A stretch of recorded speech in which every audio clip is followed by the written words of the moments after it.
নমস্কার বন্ধুরা, রাখি হোমমেডে আপনাদের স্বাগতম। আমি আজকে পার্শে মাছের রেসিপি নিয়ে চলে এসেছি। আমি আজকে বানাবো পার্শে মাছ, তো আমরা সব সময় সর্ষে বাটা দিয়েই খেয়ে থাকি। আমি আজকে বানাবো বেগুন আর আলু দিয়ে পার্শে মাছের ঝোল। কেমন ভাবে বানাবো সেই ভিডিওটা আপনারা দেখতে থাকুন।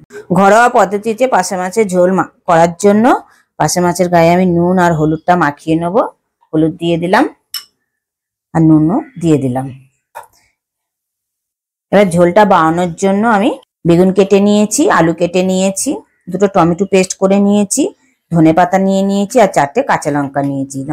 ঝালটা আপনারা নিজেদের মতন দেবেন, যে যেরকম ঝাল খাবেন সেই অনুযায়ী দেবেন। গ্যাসটা জ্বালিয়ে দিয়ে কড়াটা বসিয়ে দিয়েছি। কড়াইতে আমি পরিমাণ মতন সর্ষের তেল দিয়ে দিয়েছি। প্রথমে আমি মাছটাকে ভেজে নেব।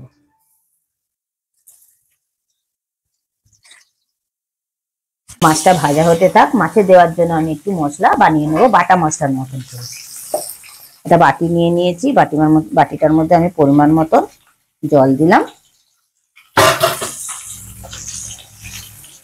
1 চামচ ধনে গুঁড়ো দিলাম, 1 চামচ জিরে গুঁড়ো দিলাম, 1/2 চামচ হলুদ দিলাম। দিয়ে মশলাটাকে আমি গুলিয়ে নিলাম জলের সঙ্গে। গুলিয়ে নিয়ে আমি খানিকক্ষণের জন্য রেখে দেবো। মাছটার 1 পিঠ ভাজা হয়ে গেছে, আমি আরেক পিঠ উল্টে দিলাম।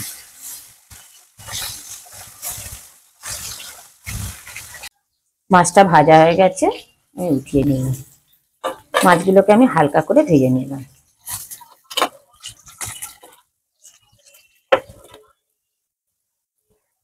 এবার ওই একই তেলের মধ্যে ফোড়নে দিলাম 1/2 চামচ কালো জিরে। কালো জিরেটাকে দিয়ে আমি প্রথমে আলুগুলোকে দিয়ে দেবো। এবার আলুটাকে আমি হালকা করে ভেজে নেব। তারপরে আমি বেগুনটাকে দেবো, নাহলে বেগুনটা আলুর সঙ্গে দিলে গলে যাবে। আলুগুলোকে ভেজে নিলাম। ভেজে নিয়ে আমি যে বেগুনটা কেটে রেখে দিয়েছিলাম বেগুনটা দিয়ে দিলাম। বেগুনটা আলুটার সঙ্গে মিশিয়ে নিয়ে আমি বেগুনগুলোকেও আমি ভেজে নেব। বেগুনটাও আলুটার সঙ্গে ভেজে নিলাম। ভেজে নিয়ে এবার যে দুটো টমেটো পেস্ট করে রেখে দিয়েছিলাম সেই টমেটোটা দিয়ে দিলাম। টমেটোটা দিয়ে বেগুনটার সঙ্গে মিশিয়ে নিলাম। এবার মশলাটা যে আমি গুলিয়ে রেখে দিয়েছিলাম এবার মশলাটাও দিয়ে দিলাম। 2 চামচ নুন দিলাম।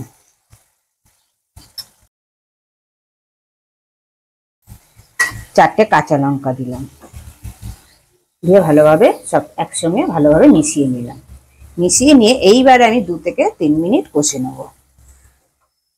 মশলাটা কষার জন্য আমি 2 মিনিটের জন্য ঢেকে দিলাম। 2 মিনিট পর ঢাকাটা খুলে দিলাম। দেখুন বন্ধুরা, ঢেকে দেওয়ার দরুন তেমন মশলাটাও কষা হয়ে গেছে এবং তেলও বেরিয়ে গেছে। মশলাটা ভালোভাবে কষে নিলাম।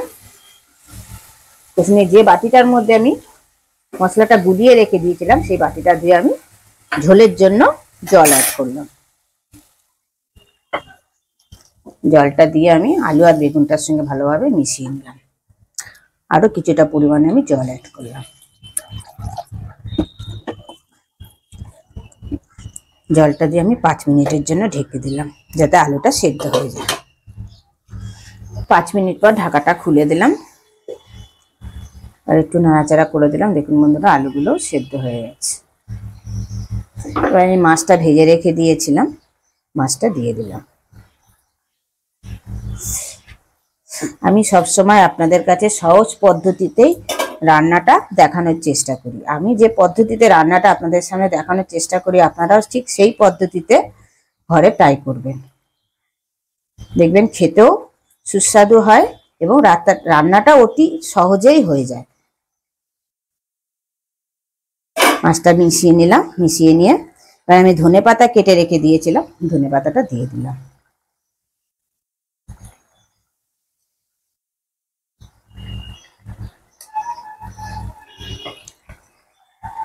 ধনেপাতাটা দিয়ে মিশিয়ে নিলাম। বেগুন আর আলু দিয়ে পার্শে মাছের ঝোলটা আমার অলমোস্ট কমপ্লিট। গ্যাসটা বন্ধ করে দিলাম। আরো 2 থেকে 3 মিনিট আমি স্ট্যান্ডিং টাইমে রেখে দিলাম। 2 থেকে 3 মিনিট স্ট্যান্ডিং টাইমে রাখার পর ফিরে এলাম। বেগুন আর আলু দিয়ে পার্শে মাছের ঝোলটা আমার পরিবেশনের জন্য কমপ্লিট। দেখুন বন্ধুরা, দেখতে কতটা লোভনীয় হয়েছে, তাহলে খেতে কতটা সুস্বাদু হবে। আপনারা ঘরে অবশ্যই ট্রাই করবেন। ট্রাই করে আমাকে কমেন্টে জানাবেন কেমন খেলেন। গরম ভাতের সঙ্গে খেতে অসাধারণ লাগবে। ভিডিওটা ভালো লেগে থাকলে কমেন্টে অবশ্যই জানাবেন, লাইক আর শেয়ার করে দেবেন। আর আমার চ্যানেলের কেউ যদি নতুন বন্ধু হয়ে থাকেন, চ্যানেলটিকে সাবস্ক্রাইব করে দেওয়ার অনুরোধ রইল। পাশে বেল আইকনটা প্রেস করে দেবেন নতুন নতুন ভিডিও দেখার জন্য।